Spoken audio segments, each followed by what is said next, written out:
Esse confronto do Flamengo contra o Grêmio, o Flamengo, o Domenech Torren ainda pressionado, venceu a partida contra o Coritiba, 2 jogos, uma vitória, uma derrota. Como é que você vê esse jogo difícil contra o Grêmio? Agora a gente tem que esperar qual vai ser a escalação do Renato Gaúcho, porque o Renato na última partida contra o Ceará levou apenas 3 titulares. Acredito que amanhã a gente pode ter surpresas, mas acredito que amanhã o Grêmio entre com seu time considerado, o seu time titular, Paulo Lima.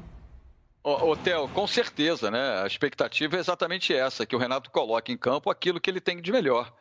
Até porque o Renato está entalado com o Flamengo na temporada passada, né? Aquele 5-0 no Maracanã, daquele jeito como foi um passeio, né? E toda essa polêmica que envolve o Renato e o Jorge Jesus, tudo aquilo que envolve 2 técnicos campeões de Libertadores e a rivalidade dos times, deixando os técnicos de lado e falando um pouquinho sobre as 2 equipes, sem dúvida nenhuma o Flamengo vai voltar a ser o Flamengo do Jorge Jesus, com a escalação que ele praticamente colocou em campo contra o Coritiba, né? A ausência do Rafinha, esquece, esse não volta mais. O Isla pode chegar, mas vai demorar, né? Então, o João vai ser mantido na lateral direita, o time que o torcedor conhece com a volta do Diego será aquele mesmo que todo mundo já sabe, não tem modificação nenhuma, né? A estrutura mantida no seu meio-campo, a presença ofensiva do Gabriel Barbosa, do Bruno Henrique, com Everton Ribeiro, enfim, tudo que o torcedor do Flamengo conhece de cabo a rabo. Pelo lado do Grêmio, é positivo, sim, que o Renato coloque o que tenha de melhor em campo, para acabar com aquele estigma de que o Renato poupa jogadores pensando nas conquistas, principalmente de Copa do Brasil e de Libertadores da América. Deu certo em algum momento na Libertadores, mas agora o foco é o Campeonato Brasileiro, um título que o Renato não tem, né? Não tem com o Grêmio. E esse é um caminho, é um Grêmio forte, um Grêmio que vem de resultados importantes, né? E, consequentemente, mais uma vez, campeão gaúcho, tricampeão gaúcho com o Renato, superando o Internacional sempre nas disputas locais, no clássico local. Mas é um jogo de muito equilíbrio. É um jogo para a gente perceber esse novo Flamengo, antigo Flamengo do Jorge Jesus, novo Flamengo do Domi, né? Mas com a base mantida, com a estrutura mantida. Eu acho que é o jogo da rodada, Theo, é o jogo da rodada. Facincani, o que te chama a atenção nesse jogo Flamengo e Grêmio? Torcedor do Flamengo esperando ver aí um pouquinho daquele Flamengo campeão da América, aquele Flamengo campeão brasileiro, Facincani.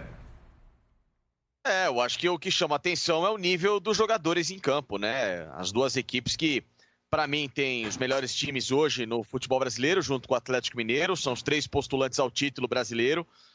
O Flamengo, óbvio, pelo elenco que tem, perdeu o Rafinha, mas está chegando o Isla, que para mim é um grande lateral.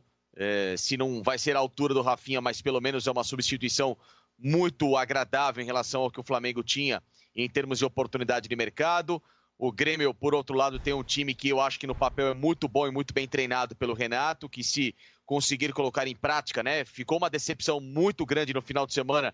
Em alguns momentos o Grêmio achando que poderia vencer o Corinthians quando quisesse. Acho que o Grêmio tem que ser um pouco mais focado, mais direto e reto no objetivo dele. Às vezes cozinha demais o jogo, fica envolvendo o adversário, fica aquela história de que a gente vai resolver quando quer e às vezes não é muito bem assim. Então ser um time mais objetivo para o Grêmio pode ser uma grande pedida para esse jogo contra o Flamengo.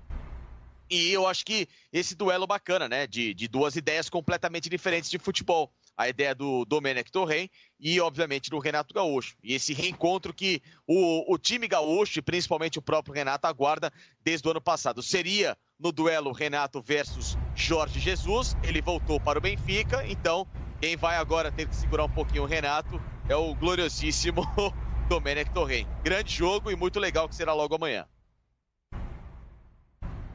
Bom, Ilan, a gente tem aí muito torcedor do Flamengo desconfiado com relação ao técnico espanhol, mas a gente deve falar também que alguns jogadores na volta do futebol ainda têm um futebol abaixo daquilo que a gente pode esperar, daquilo que a gente pode cobrar. E aí eu cito 2. Eu cito o Gabigol, ainda não teve o gol do Gabigol, e eu cito o Bruno Henrique também, Ilan.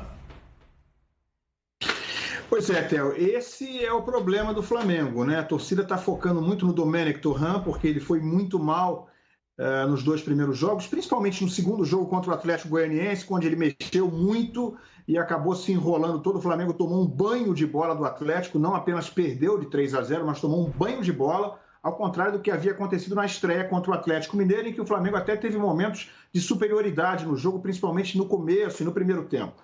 Mas contra o Atlético Goianiense foi um desastre e, claro, teve muito a ver com o treinador, que mexeu demais, fez alterações consideradas desastrosas, o time não se encontrou em campo. Mas, porém, sim, tem muita gente jogando abaixo do que poderia, e não é de hoje. É desde a volta pós-pandemia, né? Pós-pandemia é modo de dizer, a pandemia ainda está acontecendo, mas o futebol voltou depois do período parado da pandemia e muita gente não se reencontrou com o futebol. O Bruno Henrique talvez seja o mais emblemático desses jogadores, porque era o melhor jogador do Flamengo, a meu ver, na temporada de 2019, não só do Flamengo, do futebol brasileiro. Então, o Bruno Henrique, dele se espera muita coisa, assim como do Gabigol. O Gabigol já achei ele um pouco melhor nessa última partida contra o Coritiba, achei que levou um pouco de azar, se empenhou mais, se apresentou mais, teve oportunidade e chutou bem, mas o goleiro do Coritiba fez uma defesa espetacular. Enfim, o Gabigol já achei um pouco melhor na última partida.